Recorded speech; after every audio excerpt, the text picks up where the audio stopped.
Welcome back to another edition of the Toon podcast, the Southern Hemisphere's best and only dedicated Newcastle United podcast.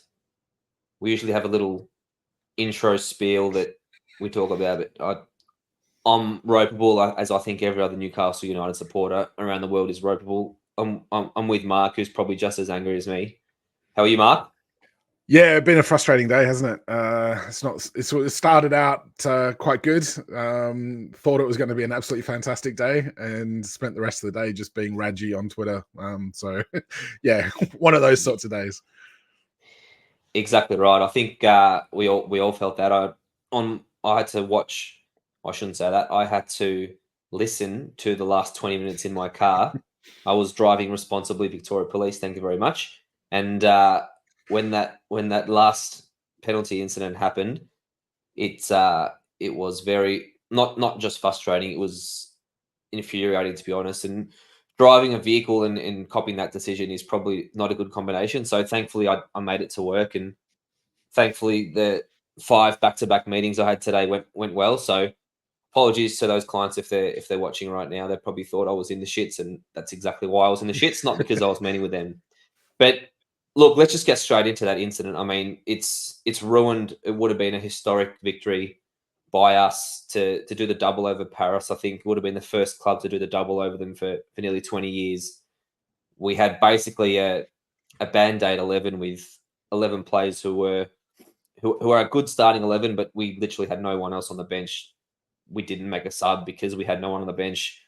But for 97 and a half minutes or 98 minutes, we put in a heroic performance. And for it to get taken away by an egotistic, pressurized, so-called best referee in the world who refereed the World Cup final, for that to be taken away with that horrendous decision where somehow him and the VAR have come to the decision that the ball hit Tino's arm in an unnatural position, and it was a deliberate handball, and there was no sort of doubt in his mind when he went over to over to the screen to look at it.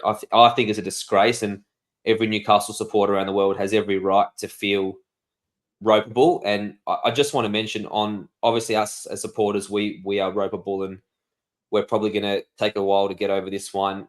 But I want to commend Eddie Howe, and I want to commend Newcastle as a club, because there hasn't been any rhetoric out of the club that we want replays, we want an investigation. We haven't released club statements like another club down in London did when they complained but didn't know what they were complaining about, and they just lost their marbles for 3.5 weeks and probably are still doing it 24 days later. Yeah, correct. They're still annoyed by that 1-0 result at St James's Park. But look, you could see Eddie Howe when he was interviewed by TNT and even his post-match press conference, he was livid, but he's a class act, and even the players who were interviewed didn't really lose their marbles. And I think that's a real fill it in the cap of Eddie, and credit to him for acting like that, because I'm sure, Mark, if me or you were behind the microphone after that game, I think there would have been a few more colourful thoughts spread. How did you take that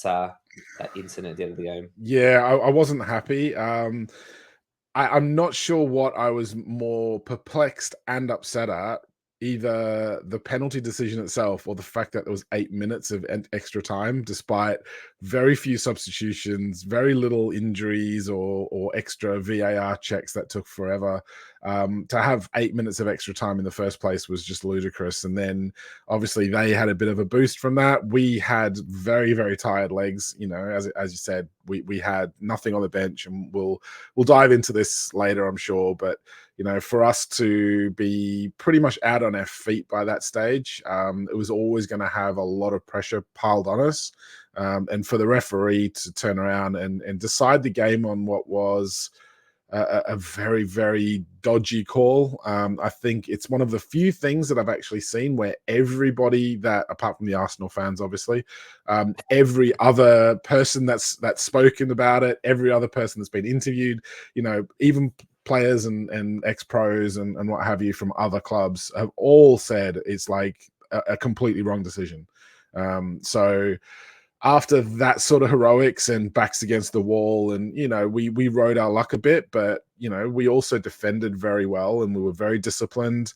As you said, we had no options to bring on off the bench. We like two goalkeepers and four under 20s, 4 teenagers on the bench. It's like not exactly what you want in the Champions League game against PSG away from home as well. But yeah, it's one of those things where we go up early and you think, are we going to hold on here? Are we going to manage another goal? Are they going to just like romp all over us? But we were there, and for it to be within touching distance, it just rips your heart out. And you just kind of like, how I didn't crash the car on the way to work after driving after that. And you just kind of like that somebody pulls out in the slightly wrong way, and I'm like swearing and beeping my horn at them. So not a great trip to work after that one. I didn't take it particularly well, it has to be said. No, and look, there was many positives in that game, and even in the result. I mean, we're still well and truly in the group. There's a live game at St James's Park. Milan are virtually out because of their goal difference, and their head-to-head isn't great with other teams. So we're still plenty to play for. Whether it's finishing in the top 2 or finishing third, time will tell. But we'll get into some positives a little bit later. I just want to really delve into this. Let's call it a scandalous decision, because it was a scandalous decision. There was some talk from UEFA and some sort of clarification, I think, at the end of last season or towards the start of this season. I just want to read this word for word from what UEFA said in terms of how the penalty or how handballs are going to be interpreted. And this is word for word from the clean, not corrupt organisation UEFA that they are. So here it is. It says, no handball offence should be called on a player if the ball is previously deflected off his own body, and in particular, when the ball does not go towards goal.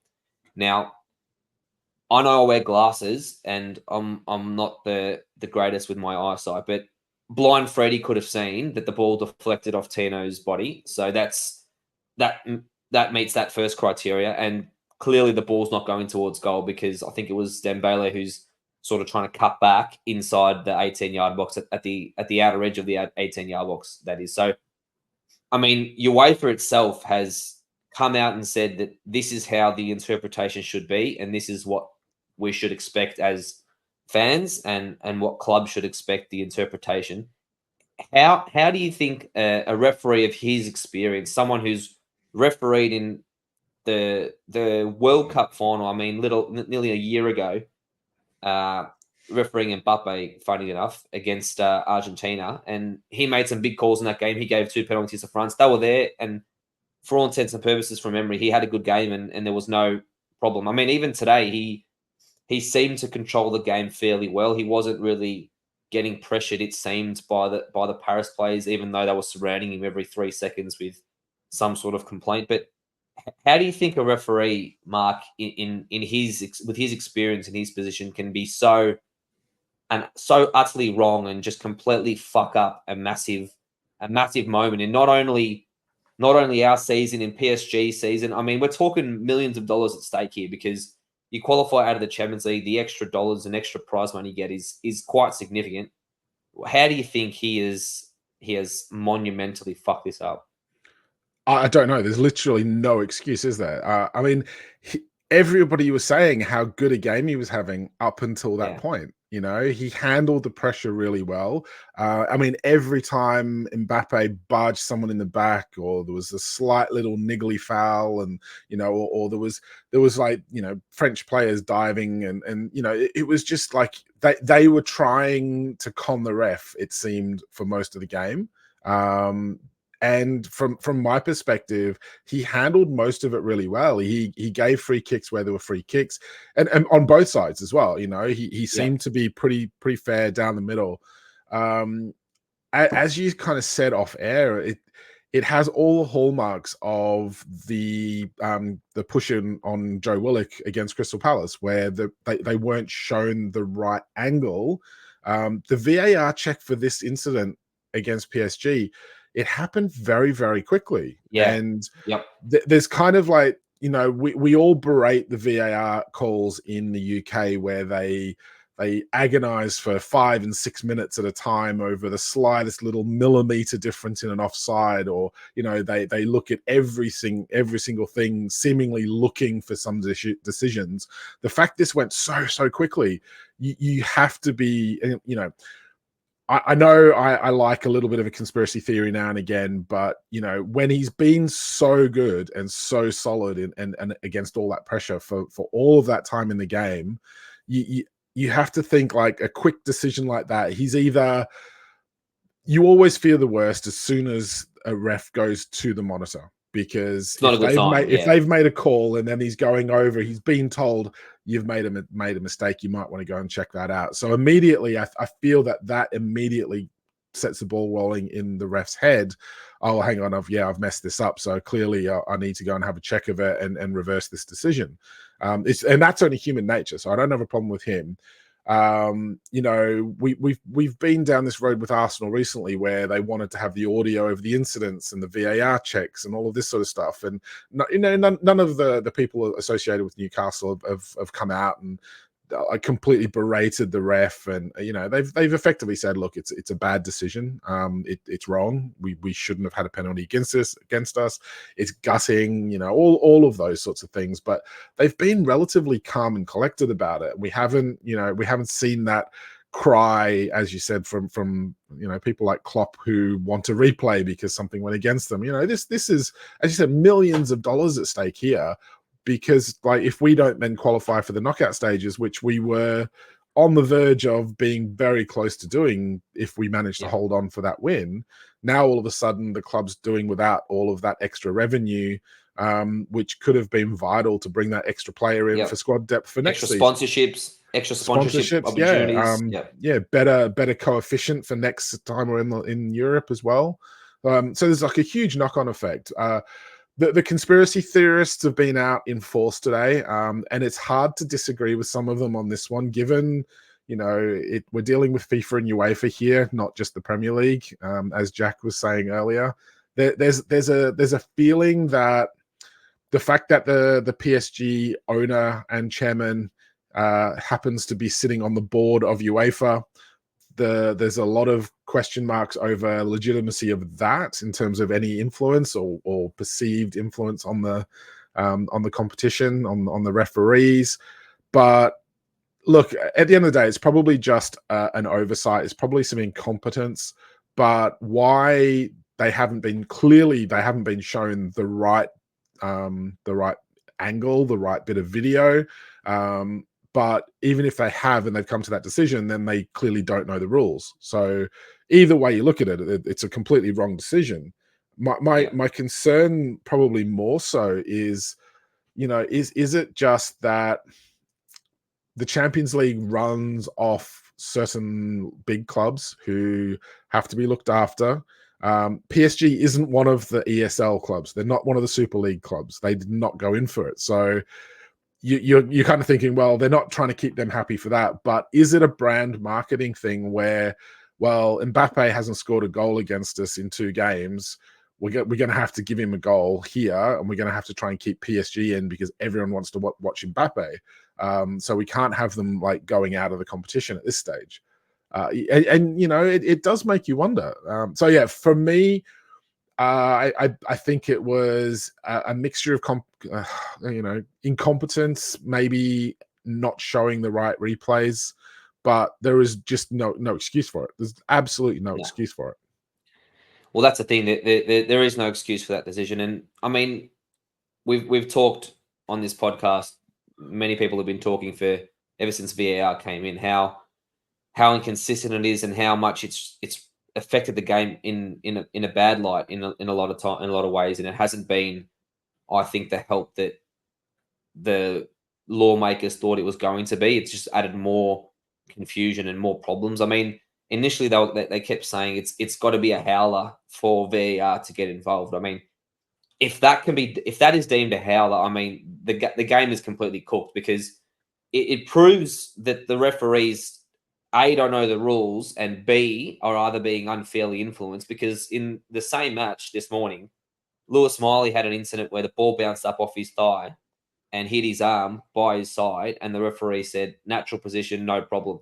Yeah. It's virtually the exact same incident, Yeah. just an hour earlier in the game, and the referee has deemed that not to be a penalty. So in that space from when Miley's was said no penalty, within 60, 65 minutes of game time, how the referee and that VAR crew have come to the conclusion that Tino's arm was away from his body and the ball hitting his chest or hitting his side had no influence on hitting the arm. I mean, it's absolutely ridiculous. And you're right.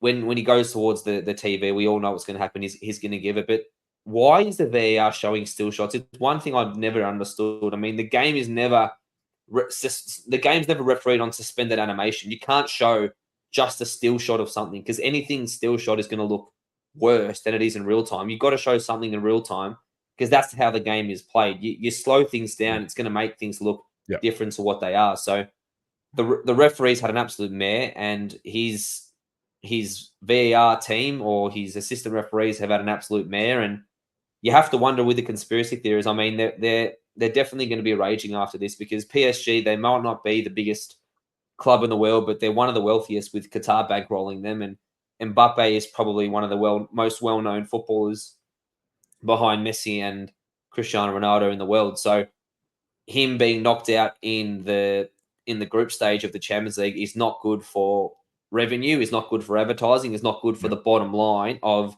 UEFA and many of their sponsors. So I'm sure whether it's consciously or subconsciously, there's definitely going to be a want from all of UEFA, which includes the PSG chairman, funnily enough, to be in the knockout stages. So I mean, we can break this penalty incident down for hours and hours. We're just going to go around in circles. We know it was a wrong decision. It's a shocking call, which cost us 2 points. But in terms of the rest of the game, Mark, I mean, the first probably 5 or 10 minutes, PSG came out hard, as you would expect, being the home team. But in my eyes, up until, well, obviously the goal was fantastic for us, but really for the rest of the first half, I thought we were fantastic. And that first goal, I thought Tino Livramento, how good was his run, and how big a part did he play on that first goal? It was wonderful, wasn't it?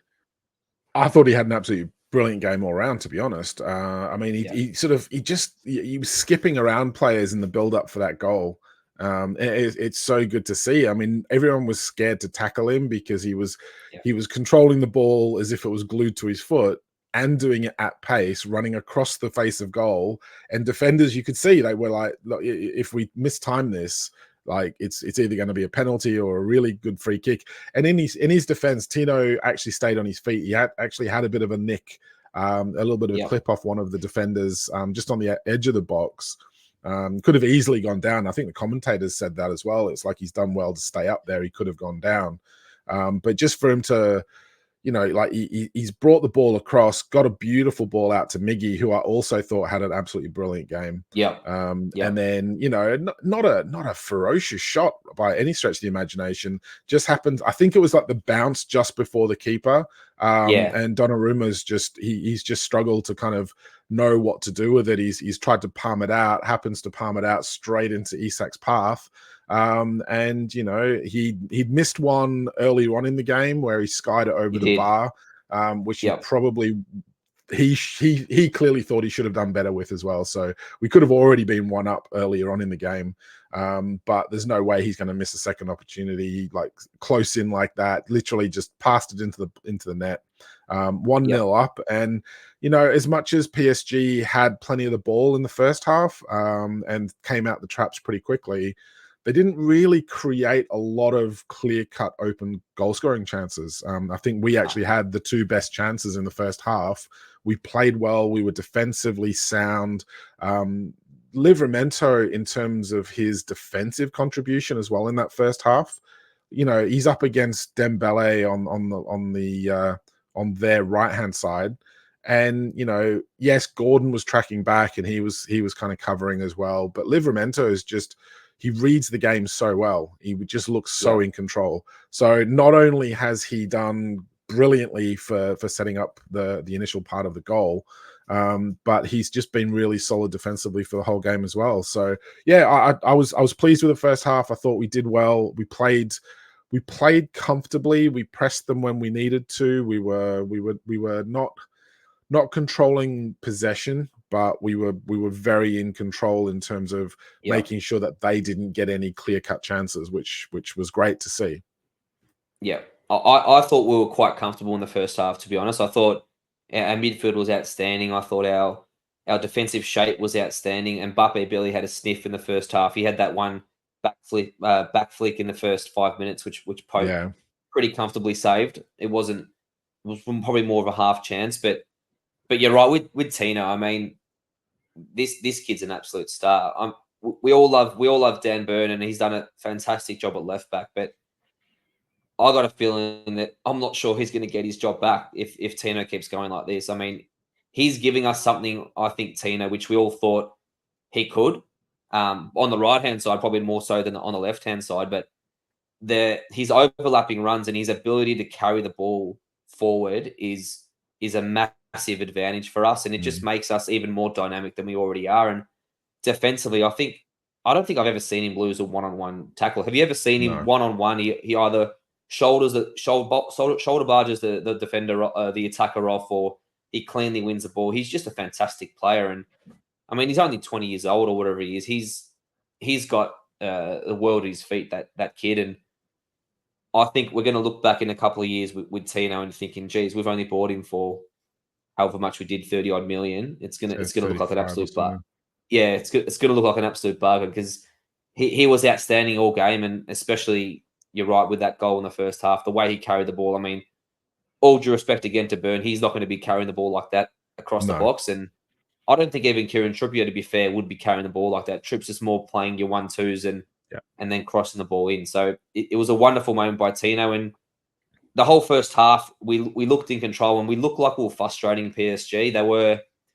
They looked like out of ideas. They didn't really threaten in behind us, and we weren't giving the ball away in cheap areas like we did against Dortmund. So at halftime, obviously we're 1-0 up. We're happy about that.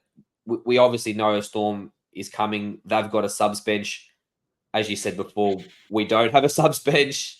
So there was going to be changes in the second half of Paris, and I'll just mention some of the substitutions they've brought on. I mean, we've got 3 teenagers and 2 goalkeepers, but the substitutions they've brought on a $65 million Portuguese striker. They brought on a $41.5 million Portuguese international, Vitinha. They've brought on this young boy, Barada, who had like 5 chances within 5 minutes of coming on.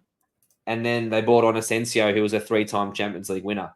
So they had a lot of firepower off the bench. And unfortunately, in my eyes, in that second half, it definitely looked like, especially for the last half an hour, we just could not go anymore. We really couldn't get out of our half. And I don't think we had the energy to even make 3 or 4 passes. So we probably, I think Isaac said this post-game as well, we probably started defending a bit earlier, but I think that was out of necessity because we were trying to save our legs because we knew there weren't going to be reinforcements coming on as Paris had. And as they kept rolling the changes, it sort of, we got deeper and deeper. What did you think about sort of how that second half flowed, and were you concerned with the amount of chances that they were creating? Obviously, they did have plenty of chances, and pundits have said, look, Paris probably deserved a draw given the chances they had, but their finishing was poor. How did you feel about when those subs came on and we sort of had nothing else coming off the bench? Did you think like a goal was going to come?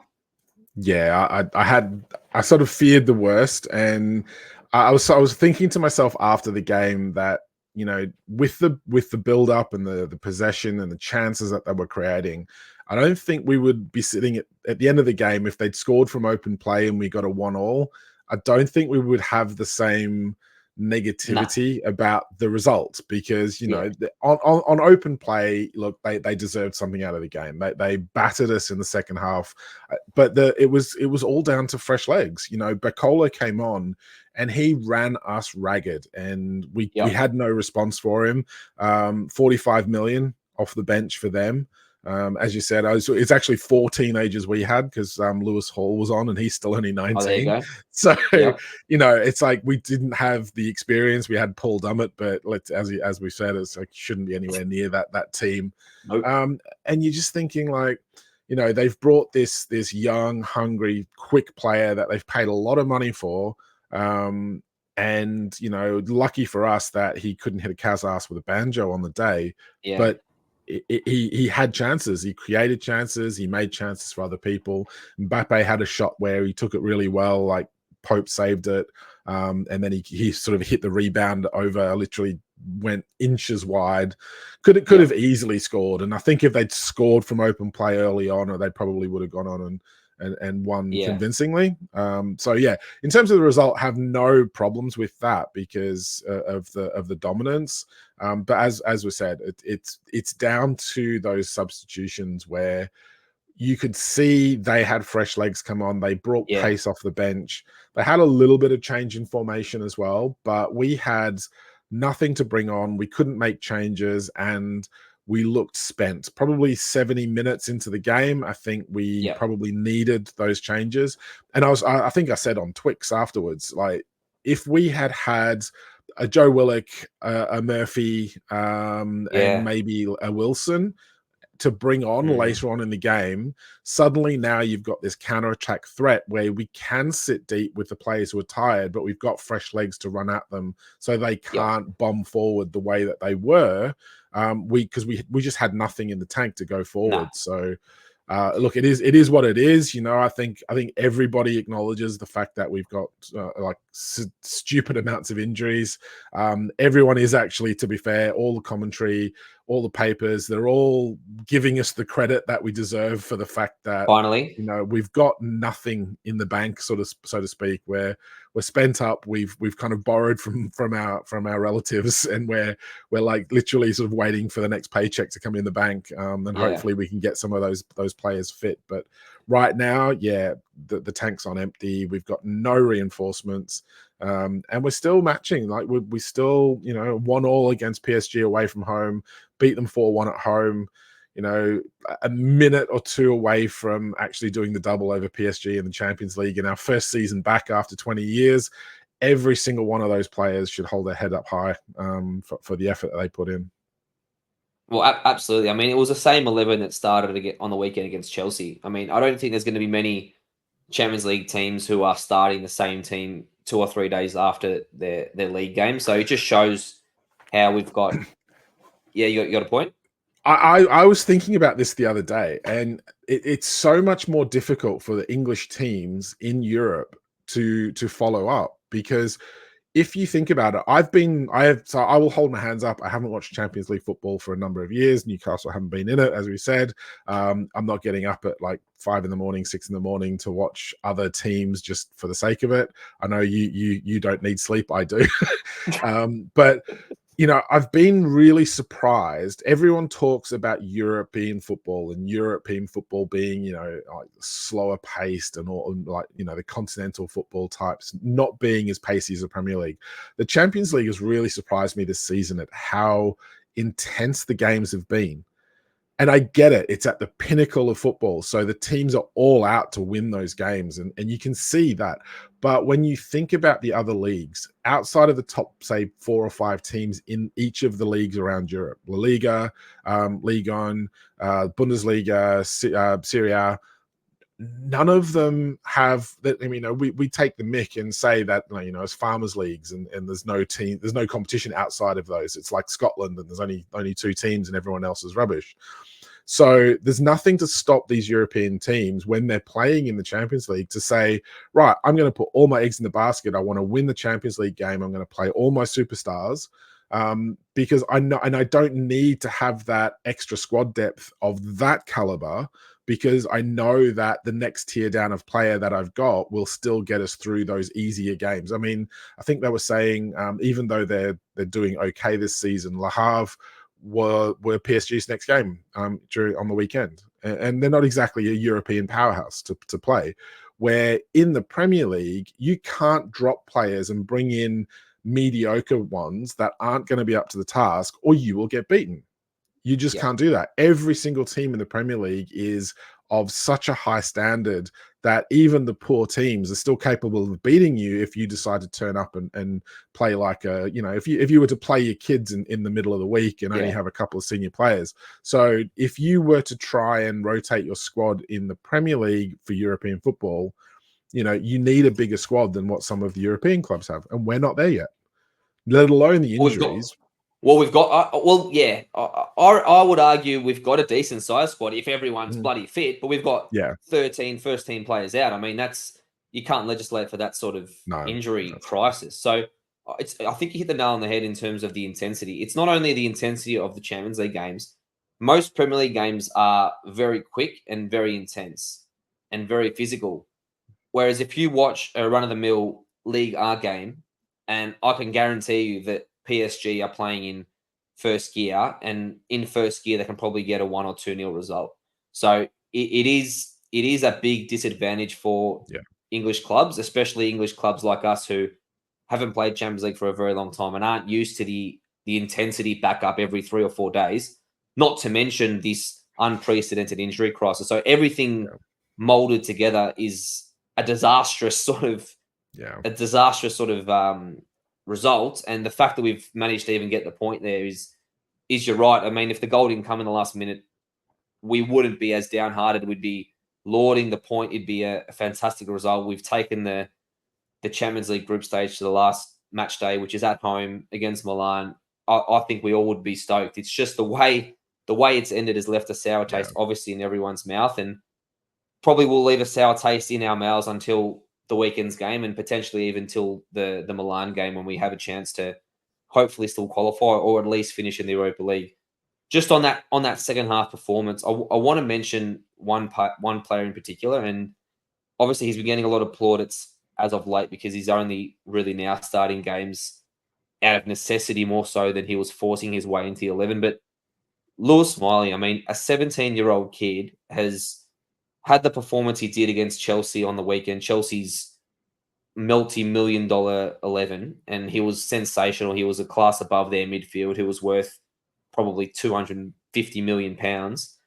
And then 3 days later, a 17-year-old kid by the name of Lewis Smiley just casually goes to the Parc des Princes and he looks an absolute jet, doesn't he? I mean, he didn't look out of place. If you didn't know who he was, and if you didn't know he was 17, you would just thought this guy's been playing first team football for 5 or 6 years. He looks to me an out and out star in the making. And I don't want to put too much pressure on the kid because he's still only played 2 or 3 games. But if you look at the trajectory of someone like Jude Bellingham, who's gone to bigger and better things now at Real Madrid, yeah. I think there's no doubt in my mind that we can see Lewis Smiley get to those heights in 2 or 3 seasons. I mean, Bellingham made his break sort of similar age at Dortmund as Smiley is now. How do you marvel at his composure and his quality in that sort of fire atmosphere in Paris when Mbappe's dribbling at him or when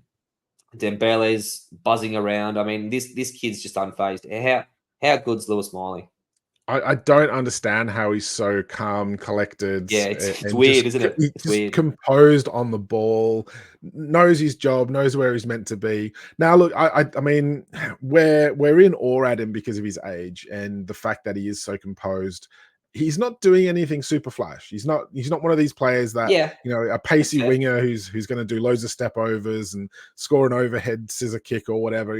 He's not that sort of player, but that doesn't mean that he's not still doing a fantastic job. So I think if he continues on the path that he's on and continues developing and is that player, he'll be one of these players that is a complete match winner in the middle of the park, but not in a flashy way. He's not going to like score you, 20 goals from midfield. He's not going to be, this huge superstar in midfield. And I'm going to and I've said this on our group chat as well. I liken his performances to Sven Botman, who never gets the credit either, because they're both just so calm and in control of their game. They read the game well. They're in the right position at the right time. They link up well with their teammates, and they never seem to be doing anything flashy because they're never out of control and making those last minute, like, sort of sliding tackles into people, because, they don't have to. They're reading the game so well. And Miley is that sort of player where he's just knows his game, and he knows what's expected of him and can execute it perfectly well. So yeah, at 17, you kind of just think, like, he's got the world at his feet in terms of his development curve. If it continues on this level, then yeah, we've got a hell of a player on our hands. And you think you kind of hope that Anderson comes back soon. With Elliot Anderson's 20 years old, Lewis Miley's at 17. Obviously, we've been chatting a lot, and the talk is that there's another Miley brother who's actually the youngest at the academy, and his dad's bigging him up as being better than Lewis. So, it's like, if you can out 3 of those, even if, like, Jamie, the oldest, he's obviously not at the same level as Lewis, but yeah, even if he can come in and do a job, if he's just at that level where he's happy to be that bench player, that squad player, gets to a point where he's like a Longstaff who's just a solid player. He's not going to do anything flashy either, but he's just solid, can come in, do a job when needed. Then you've kind of saved yourself so much money from these players that you can then go and spend on that superstar signing, or some really good like depth pieces for other positions that you haven't got anyone coming through. Exactly right. I mean, look at the money. I mean, I just spoke briefly about Chelsea before, but they've gone and spent $110 million on Enzo Fernandez, who's a central midfielder, and $110 million on Moses Caicedo, who's also a central midfielder. And we potentially have one who we're not saying is worth or is going to be worth that much, but he's doing just as good a job as those guys are doing at the moment. And he costs nothing. He's from the academy. And that's where I think as a club we've got to improve and start building that up to get more Lewis Smileys coming through into the first team, because you're right, it's going to save us millions of dollars on the pitch, but also eventually if these guys end up moving on and we've bought them for zero and we sell them for a lot of money, it's a lot of profit in our kitty, and we can use that to strengthen the rest of the squad. So yeah, Lewis Miley, he looks so confident and so calm, and he befits someone of his age, and it's a credit to him that he's backed up two games in 4 or 5 days. I really hope we get Longstaff back on the weekend, because I'm not sure if you can go 3 games in 7 days as a 17-year-old kid, but we might need to trot out the same 11 against Man United. We'll see about that. But in terms of the Champions League group now, I mean, we're still right in it. We are 2 points off Paris, but because of our superior head-to-head, a win for us in the last game against Milan and a draw or a defeat for PSG away to Dortmund puts us through to the next round. I think that's more than a 50-50 chance to happen in my eyes. I think Milan, they've got a fair few injuries at the moment as well, and I think their big shot probably was this morning to get a result. I think we're a massive show to get a result. And I mean, Borussia Dortmund, we saw how hard it was for us to go away from home and get anything. I mean, that home atmosphere is sensational. And even though that they're already qualified through, I'm sure they're going to want to finish top of the group and not risk finishing second and playing a supposed superior team. So how do you rate our chances in a couple of weeks in terms of that Milan game, and whether PSG will choke? And I reckon, for me, PSG showed this morning that mentally they are very fragile, and if they struggle to handle St James's Park atmosphere and they struggle to handle us with a Band-Aid 11 this morning, I think they're going to find it very, very difficult away to Dortmund. What do you reckon? Yeah, I think it's look, it's in our hands. I think we go out, we do our job, we win against AC Milan. I mean, that's not going to be an easy game. We're not saying that, but we're at home. There is chances we will have some players back fit by then. Even if they're just on the bench, it's still a big plus for us to actually have some substitutes to bring on for the last 20 minutes. That would be nice. Just a bit of a novelty. But look, if we do our job against AC Milan, we still go through to the Europa League no matter what, Correct. you know. Correct. And given that we're sitting here on 5 points now, we're in with a shout in the last game to still go through to the groups, the knockout stages of the Champions League. Man United are sitting 2 points worse off in their group. We had the group of death. We had all of these people saying, you know, all the pundits were saying, oh, they're probably not going to even get a point in that group. They're going to be out of their depth. Now, I said from minute one when everyone was saying, I was like, oh, you're in pot 4, you're going to get all of the hard teams.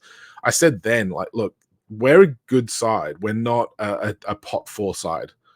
We're better than that. And, you know, none of the other teams that are going to be drawing us will want us in their group.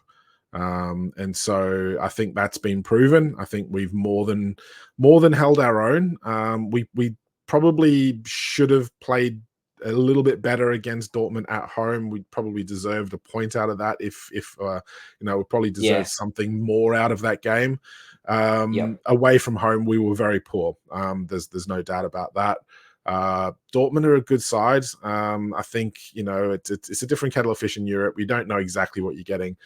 For me, I think they will be desperate to finish top of their group, unless Qatar get on to some extra brown paper envelopes and make sure that things swing their way yet again.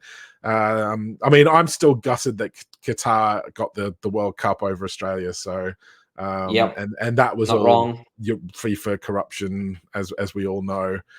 So for me, it's like it's been a little bit bitter taste in my mouth to experience that as a Newcastle fan as well as an Australian fan. So yeah, for me, look, I'm proud of the team. I think we go out, we need to do our job, and then whatever happens in the other game, you know, you can imagine if we're like 1-0 up against AC Milan, it filters through to the crowds. Dortmund's just gone 1-0 up against PSG. It's going to be a pretty cracking atmosphere. I think the injustice of this particular result in terms of the penalty, I think the crowd will be fired up for it. I think the players will be fired up for it. So it should be a bit of a cauldron. You know, we've had all of the atmosphere gates running around with the Newcastle fans of late, but I'm pretty confident that you know the last Champions League home game of the group is going to be a pretty special place to be. Yeah, it's going to be rocking. I think you're right. The whole build up in terms of what's happened this morning to the fact that we're in it into the last game, and both games will be played, as you said, at the same time. So word will filter pretty quickly if Dortmund score, or the other way if PSG score. So hopefully our German friends can do us a favor and get at least a point against PSG, because I'm quite confident that we'll be able to just ride that emotion, that 12th man that we've got in the stands, and I'm quite confident we'll be able to get a result against Milan. Obviously, you're right; they're still a very good team, and they're not to be taken lightly. They probably deserve to beat us match day 1 when they had all their chances in the first half. So it won't be an easy game, but I think that St James's Park factor, especially when Newcastle fans and St James's Park feel like we've been dudded, I think that atmosphere is second to none. So nothing brings out the atmosphere of the home crowd like a refereeing injustice, does it? Well, it's all. I reckon I wouldn't be against maybe not making up decisions, but I wouldn't be against a couple of early decisions going against us, even in that game against Milan, because that'll just roll the crowd up even more. And I think we've seen that before, where at the start of the game something goes against us, or there's a decision or a tackle or something's happened, and it just takes it up another level. So I think you're right. The atmosphere is going to be heaving, and hopefully we get the result. I think that the draw I believe a draw gets us through to the Europa League as well. So in our eyes, a draw or a win will get us into European football. We obviously want to progress in the Champions League, more money, better competition, but a consolation prize finishing third in the Europa League, I don't think would be the worst for us, considering the group stage and considering this injury epidemic almost that we've suffered at the start of the season. So that's in 2 weeks. There's a few Premier League games before that. Before we go, Mark, there's there's a fairly sizable Premier League game this weekend as well, which it seems to happen to us every week now. There's every game we play is a big one, but we've got Man United this weekend at St James's Park. I think it's Saturday night in Newcastle, which is an interesting time for a Premier League game. But what are your brief thoughts on that game in terms of how do you think we'll fare if we can make any changes, or are we going to roll out the same 11 and just say, hey boys, let's go for a third time? Personnel wise, it's hard to see unless Longstaff gets back fit and he's okay to come in there. Then we're running on bare bones in terms of squad depth. Yeah, we'll get a few extra senior players back on the bench like Matt Ritchie, and he's back for his his little sort of cameos and stuff. But yeah, I don't think there's going to be the chance to make wholesale changes, unfortunately. It's still a huge game for us. If we can win that, then then that's great. I guess the small mercy that we'll take from that is it is a home game after the Champions League for once. Normally, every time we've played a Champions League game, it's been an away game. So yeah, look, it's going to be a tough game. Man United are not great, and I still don't understand how they're above us in the table. But let's just throw all of this angst and anger and disappointment from today's game into that and get at them from the first minute and take it out on them. Yeah, well, speaking of atmosphere, I think Saturday night in Newcastle, I think goes off at the best of times, and I think a full Saturday of Newcastle fans getting inebriated before a Manchester United game, I think is going to be enough motivation for that game to be absolutely heaving. And with Man United playing tomorrow morning in the Champions League against Galatasaray, they're going to be probably a little bit weary, just as we are. So yeah, that's a huge game. If we win that, we jump them, and we just continue our positive momentum that we've got with this bare bones squad. And hopefully the boys can recover better than we have, I think, or we will as supporters, because I think we're still quite flat with the way that game ended, and quite flat by not getting the 3 points. But I think, if nothing else, I think it just proves to every Newcastle fan around the world how lucky we are to have Eddie as our manager, and this whole squad really we should be proud of, because I don't think there's a game. I really can't remember a game under Eddie Howe really that they've embarrassed us or they've disgraced the shirt like we used to see every week. Really, under Steve Bruce and under previous managers, they really make us proud to be Newcastle supporters, and it is credit to them for putting the effort that they do every single week. Again, they were cooked with half an hour to go. They didn't have anything left. Miggy looked like he was on empty. Everyone looked like they were on empty, and we were sort of just diving around, trying to block anything that we could. So it's a proud moment to be a Newcastle fan. We are starting to gain the respect outside of our little Newcastle bubble, and we're starting to get the respect not only in England but around Europe. And I think this Champions League campaign has shown that. And if nothing else, then we don't qualify out of the Champions League, and God forbid we don't qualify even into the Europa League. I think we've shown at the very least that we are a respected football club again. And like Eddie said, and like the banner said, we're here to compete. We're not just here to make up the numbers. So I'm excited to what the next chapter is going to be on the weekend. Hopefully it's another raucous atmosphere, and we get the result against that lot. But that'll just about do us for tonight. Mark, any last thoughts about that game? I've literally just seen, apparently on the BBC website, UEFA has stood down the guys that were in charge of the VAR against PSG. So that's pretty hilarious. That's just rubbing salt into the wounds. You were clearly robbed. You were clearly hard done by. Nothing we can do about it now. But they've been stood down apparently by UEFA. So well, that's great. It really helps us out, doesn't it? But it is what it is. We'll carry on. We'll get behind the lads again for Man United at the weekend, and keep climbing up the table. As you said, absolutely proud of every single player that pulls that shirt on at the moment. Such a good squad togetherness. Fantastic manager, always composed, always in control, even in the light of obvious horrendous decisions that have gone against him. Yes, watch this space, because apparently we still need to get over it, according to some Arsenal fans now. So really? Yeah. So cool. That sounds good.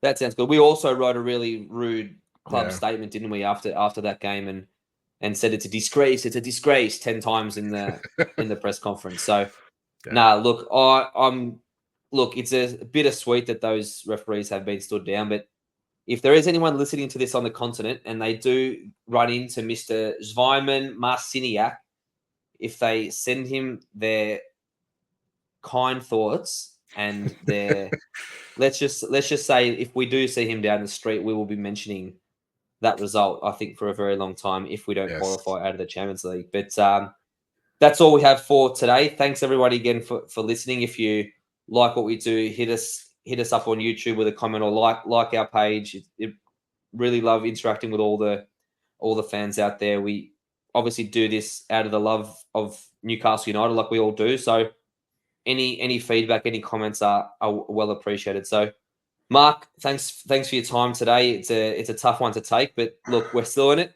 It was a point, and hopefully it's a huge game in a couple of weeks. We get the result, but thanks for your time, mate. Cheers, mate. It's been a good therapy session. Cheers, everybody.